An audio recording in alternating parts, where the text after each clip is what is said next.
खाया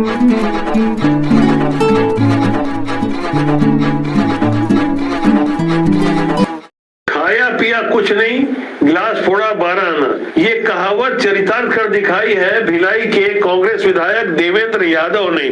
5 दिनों तक किसी सत्याग्रह पर बैठे थे और दावा कर रहे थे कि हर दिन सिर्फ 1 लीटर पानी पीता हूँ, गांधी का अनुसरण करता हूँ। भिलाई इस्पात संयंत्र अपने कई प्रतिष्ठानों को बेच रहा है। आरोप तो लगाया लेकिन टेंडर की तारीख नहीं बताई, कोई नोटिस नहीं दिखाई, बस आरोप लगाते रहे। ऐसे आरोपों वाली राजनीति को देश खूब देखने लगा है। हिट एंड रन का जमाना चले गया, लेकिन देवेंद्र यादव शायद भूल गए। हो सकता है कि उनके किसी सलाहकार ने ये बात समझा दी हो। ऐसा करने से उन्हें खूब ख्याति मिलेगी, लोग स्वस्फूर्त उनसे जुड़ेंगे, लेकिन उनके पंडाल में आम जनता तो नहीं आई। हाँ, इतना जरूर हुआ कि कांग्रेस के कुछ दिग्गज नियमित रूप से आते रहे और देवेंद्र यादव भी रोज वीडियो बनाकर ये दिखाने लगे कि दिन में सिर्फ 1 लीटर पानी पीने के बावजूद वो किस तरह के फिट हैं। मैंने ये तय किया दिन भर में 1 लीटर पानी पीना है मुझे, ठीक है, तो ऐसे 2 दिन का उपवास रहेगा।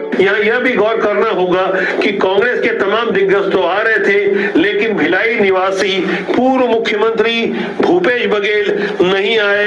कांग्रेस के साथ मीडिया की निगाहें भी उन्हें खोज रही थी और देखते ही देखते देवेंद्र यादव के वो 5 दिन भी पूरे हो गए और देवेंद्र यादव बेनतीजा ही अपना सत्याग्रह तोड़कर ये समझाने लगे कि भिलाई इस्पात संयंत्र सेक्टर 9 अस्पताल नहीं बेचेगा, मैत्री गार्डन नहीं बेचेगा, कि सेक्टर 9 हॉस्पिटल बेचा नहीं जाएगा, मैत्री बाग किसी प्राइवेट व्यक्ति को नहीं दिया जाएगा, मैत्री बाग नहीं बेचा जाएगा।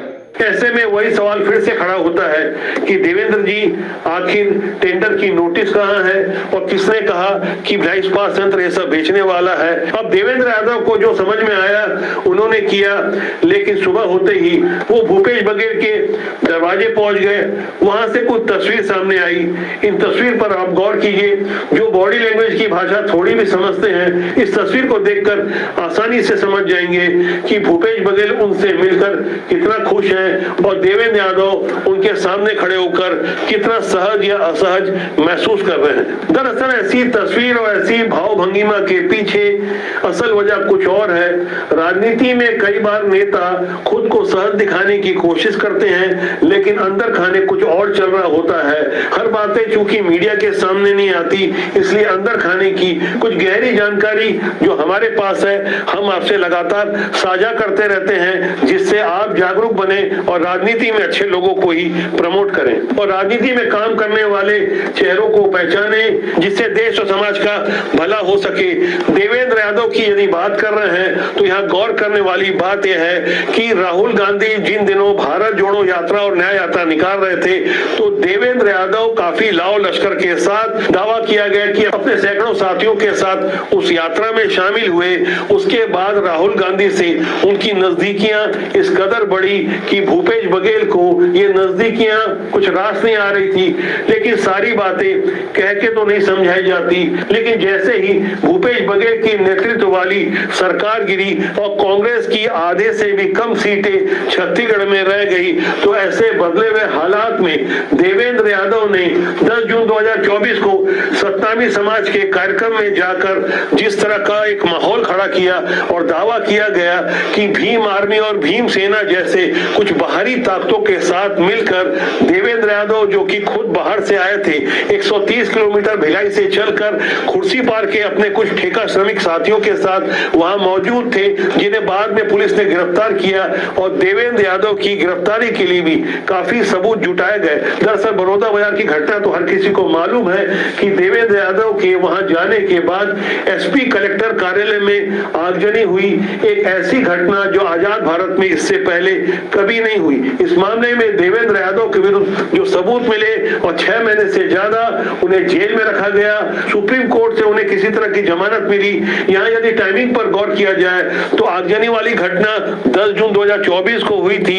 इस घटना के करीब 2 महीने से भी ज्यादा समय जब बीत गए, पुलिस अपनी जांच कर रही थी, तो देवेंद्र यादव को उनके सेक्टर 5 भिलाई स्थित घर से 19 अगस्त 2024 को गिरफ्तार किया गया और देवेंद्र यादव जिस वक्त जेल में थे, उनके जेल में रहने के दौरान ही 30 अगस्त 2024 को राहुल गांधी की कृपा और इच्छा से उन्हें राष्ट्रीय सचिव बनाया गया। जैसे ही उन्हें राष्ट्रीय सचिव बनाया गया, छत्तीसगढ़ की राजनीति में एक अलग ही हलचल हो गई, अलग तरह की चर्चा शुरू हो गई।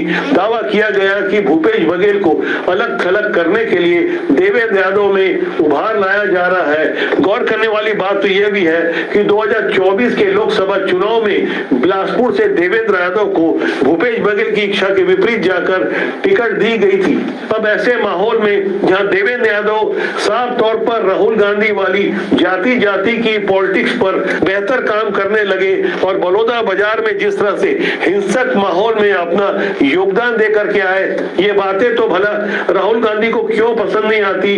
भूपेश बघेल अच्छी तरह से समझ रहे थे कि आने वाले दिनों में देवेंद्र यादव उनके लिए कितना खतरा बन सकते हैं। काफी कोशिश की और करीब 6 महीने बाद 14 फरवरी 2025 को भूपेश बघेल को जब राष्ट्रीय महासचिव बनाया गया और पंजाब का प्रभारी बनाया गया, तब भी पार्टी आलाकमान ने साफ तौर पर संकेत दिया था कि भूपेश जी अब आपके दिन पूरे हो चुके हैं। लेकिन वो भूपेश बघेल है जो आसानी से कहां मानने वाले थे। छत्तीसगढ़ से उनका मोह नहीं जा रहा था। गौर करने वाली बात यह है कि जब कवासी लखमा की 15 फरवरी 2025 को गिरफ्तारी हुई, शराब घोटाले वाले मामले में हुई, जेल जाने से पहले कवासी लखमा साफ तौर पर एक एक कर पोल खोल रहे थे। लेकिन उन्हें समझाया गया कि यदि कवासी लखमा ने वो सारी अंदर खाने की बातें जांच एजेंसियों को बता दी तो उनके लिए भी राह आसान नहीं होगी। ऐसे माहौल में जब राजनीति आगे बढ़ती है और 10 मार्च उसके बाद 26 मार्च को एक एक कर, पहले 10 मार्च को ईडी की शराब घोटाले वाले मामले में भूपेश बघेल के घर पर पहली बार छापेमारी होती है और उसके करीब 16 दिन बाद सीबीआई की छापेमारी महादेव सट्टा वाले मामले में होती है।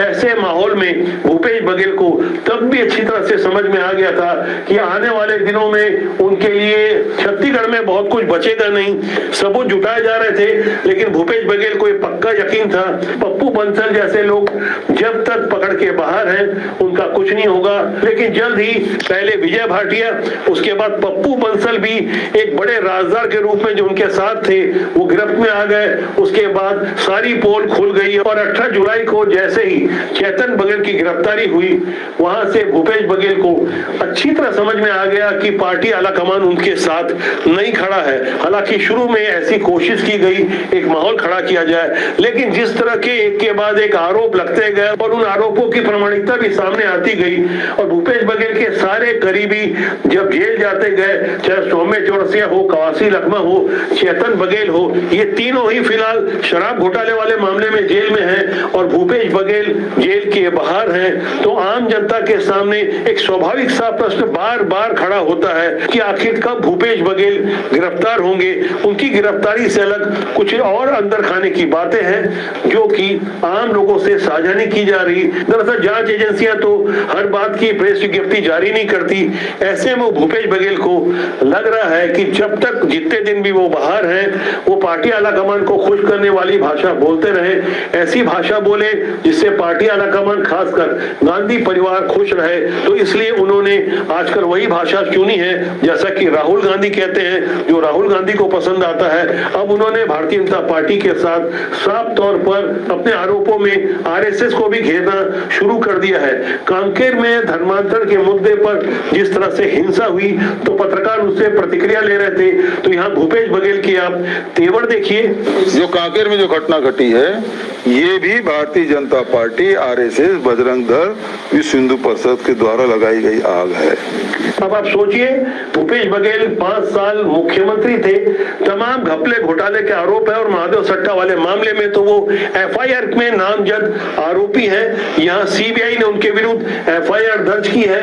लेकिन भूपेश बघेल जिस तरह की भाषा का इस्तेमाल कर रहे हैं और कई मुद्दों पर साफ तौर पर अपना संदिग्ध चरित्र बना चुके हैं, उनमें से कुछ बड़े मुद्दों में झीरम कांड जैसा मुद्दा भी है, या छत्तीसगढ़ में कांग्रेस के शीर्ष नेतृत्व पर बैठे पार्टी के प्रदेश अध्यक्ष नंद कुमार बघेल, महेंद्र कर्मा, विद्याचरण शुक्ला, उदय मुदलियार जैसे तमाम नेताओं की निर्ममता पूर्वक 25 मई 2013 को हत्या हो गई थी। और भूपेश बघेल जब विपक्ष में थे तो लगातार ये कहते रहे कि हमारी सरकार बनेगी तो हम सबूत प्रस्तुत कर देंगे, सबूत हमारे जेब में है, वो पर्चा हमारे जेब में में है वो कागज हम प्रस्तुत कर देंगे। 5 साल मुख्यमंत्री बने रहने के बाद जब वो सरकार से चले गए तब भूपेश बघेल के एक समर्थक प्रवक्ता ने एक टीवी डिबेट के दौरान जिस भाषा का इस्तेमाल किया उस पर आप गौर करें। इन श्रीमान का नाम है विकास तिवारी। ऐसे लोग भूपेश बघेल के लिए खासी परेशानी पैदा कर दे रहे हैं।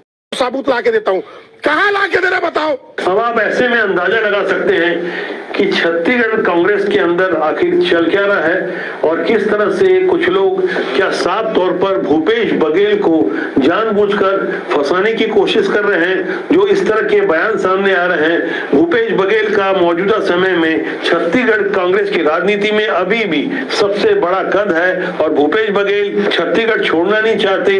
ऐसा भारतीय जनता पार्टी के लिए भी अनुकूल माहौल है क्योंकि भूपेश बघेल की जो छवि तैयार हो चुकी है इसे पार्टी आलाकमान भी अच्छी तरह से समझता है। एक समय छत्तीसगढ़ कांग्रेस में ऐसी स्थिति अजीत जोगी की थी। अजीत जोगी को रास्ते से हटाने के लिए भूपेश बघेल का इस्तेमाल किया गया और अब जिस तरह से देवेंद्र यादव को पार्टी आलाकमान खाद पानी दे रहा है वह संकेतों की भाषा समझने वाले अच्छी तरह से समझते हैं कि देवेंद्र यादव जब सत्याग्रह पर बैठे थे तो किस तरह से अमित जोगी ने उनके समर्थन में एक फेसबुक पोस्ट की और देवेंद्र यादव के समर्थकों की ओर से उन्हें सत्याग्रह में आने से किसी तरह से रोका गया।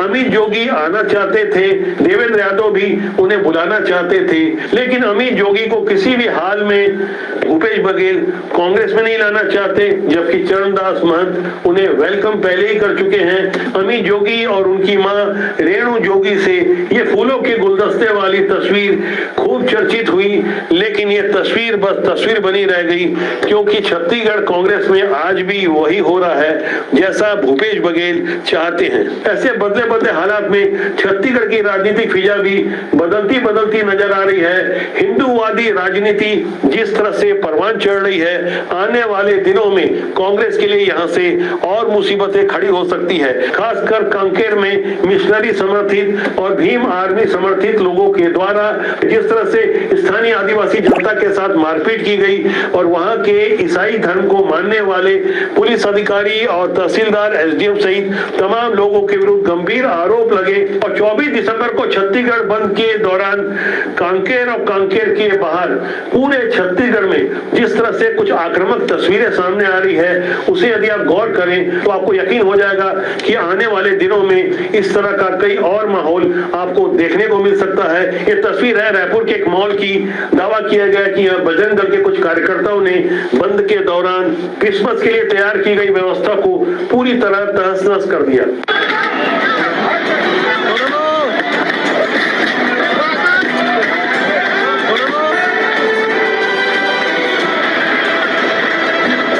इस तरह के जनाक्रोश को भारतीय जनता पार्टी के वरिष्ठ नेता और रायपुर के सांसद बृजमोहन अग्रवाल ने भी किस तरह से स्वाभाविक प्रतिक्रिया बताया, उनके शब्दों पर आप गौर करें। विशेष रूप से जो एक सामाजिक असंतुलन पैदा हुआ है और डेमोक्रेटिक चेंज हो रहा है और इसलिए लोगों का आक्रोश स्वाभाविक है।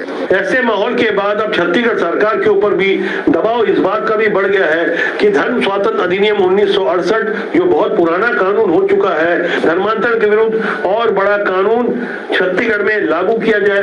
कानून बनाने और लागू करने की बातें विधानसभा के पिछले 2 सत्रों से लगातार होती आ रही है। इस पर गृह मंत्री विजय शर्मा का ये ताजा बयान सामने आया है। के विषय पर 1968 का धर्म स्वतंत्र अधिनियम लागू है छत्तीसगढ़ में। उसके बाद उसमें और संशोधनात्मक अनेक कार्य जो करने थे, उसकी प्रक्रिया लगभग पूर्ण हो गई है। एक मसौदा भी तैयार हो गया है, थोड़े परीक्षण पर है। उसके बाद वो लागू भी होगा छत्तीसगढ़ में और उससे धर्मांतरण की प्रक्रियाएं स्पष्ट होंगी और अनैतिक ढंग से लालच देकर, दबाव देकर धर्मांतरण कराने वालों पर सख्त कार्रवाई होगी। राजनीति के बारे में एक बात कही जाती है, जो दिखती है वास्तव में वो होती नहीं। अंदर खाने बहुत कुछ चल रहा होता है। ऐसे में सबसे बड़ा प्रश्न खासकर छत्तीसगढ़ के लिए बार बार खड़ा होता है, क्या कोई भूपेश बघेल को जेल जाने से बचा रहा है? क्या भूपेश बघेल के जेल से बाहर रहने से भारतीय जनता पार्टी को फायदा है? इन प्रश्नों का जवाब दीजिएगा। साथ ही साथ हमारे इस आग्रह को भी स्वीकार करें कि अच्छे लोगों को राजनीति में प्रमोट करें। राजनीति बुरी नहीं होती, उसमें काम करने वाले लोग अच्छे या बुरे होते हैं। समाज में जब तक अच्छे लोग राजनीति के माध्यम से सिस्टम में बदलाव की पहल नहीं करेंगे तो देश और समाज का भला कैसे होगा? गौर कीजिएगा, चिंतन कीजिएगा और हमारे सवालों का जवाब दीजिएगा।